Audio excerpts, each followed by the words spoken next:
அனைவருக்கும் வணக்கம். எகிட்டேரியன் குக் சேனலுக்கு வரவேற்கிறேன். ரைஸ் மிச்சமாயிடுச்சுன்னா வேஸ்ட் பண்ணாமல் எப்படி ஒரு ரெசிபி செய்யணும்னு காமிச்சிருக்கேன். வாங்க பார்க்கலாம்.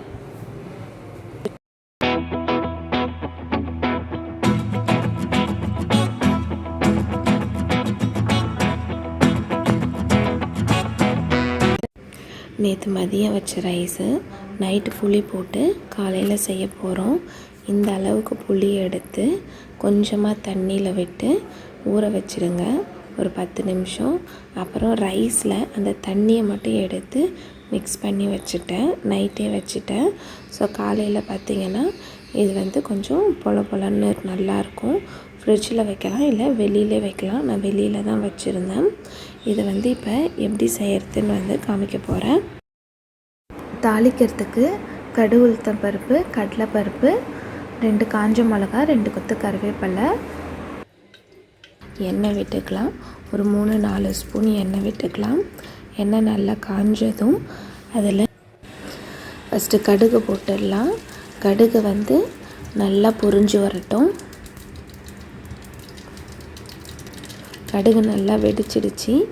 இப்போ இதில் ஒரு 1/2 ஸ்பூன் அளவுக்கு உளுந்து, அப்புறம் 1 ஸ்பூன் அளவுக்கு கடலைப்பருப்பு போட்டுட்டு அடுப்பை சிம்மில் வச்சுட்டு லைட்டாக ஒரு வதக்கிடுங்க.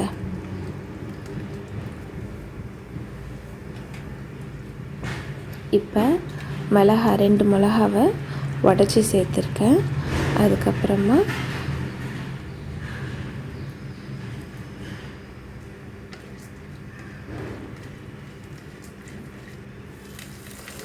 ரெண்டு கருவேப்பிலை கொத்து கிள்ளி போட்டுட்டு லைட்டாக ஒரு கிண்டி விட்டுருங்க. அடுப்பு சிம்மில் வச்சு பண்ணுங்கள், இல்லைன்னா பருப்புலாம் உடனே கரிஞ்சிடும். 1/2 டீஸ்பூன் அளவுக்கு மஞ்சள் போட்டுடலாம். அப்புறம் இந்த ரைஸு 2 கை அளவு இருக்கும், அதையும் போட்டு ஒரு மிக்ஸ் பண்ணிவிடுங்க. லைட்டாக வதக்குங்க.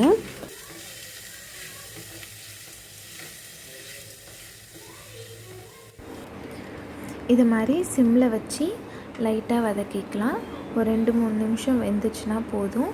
இதில் தேவையான அளவுக்கு உப்பு போட்டுக்கலாம். உப்பு போட்டுட்டு ஒரு வாட்டி நல்லா கிளறி விட்டுருங்க. அவ்வளோதான், ரெடி ஆகிடுச்சு. ரொம்ப ஈஸியான அண்ட் டேஸ்டான ஃபுட் இது. இதை குழந்தைங்களுக்கும் கொடுக்கலாம். என் 2 வயசு பேபிக்கு கொடுப்பேன், அவளுக்கு ரொம்ப பிடிக்கும். அது இல்லாமல் எப்போ ரைஸ் மீந்தாலுமே எங்கள் வீட்டில் நாங்கள் இதை மாதிரி தான் செஞ்சு சாப்பிடுவோம். ரொம்பவே சூப்பராக இருக்கும். கண்டிப்பாக ட்ரை பண்ணிவிட்டு கமெண்ட் பண்ணுங்கள். மறக்காமல் நம்ம சேனலை சப்ஸ்கிரைப் பண்ணுங்கள். தேங்க்யூ.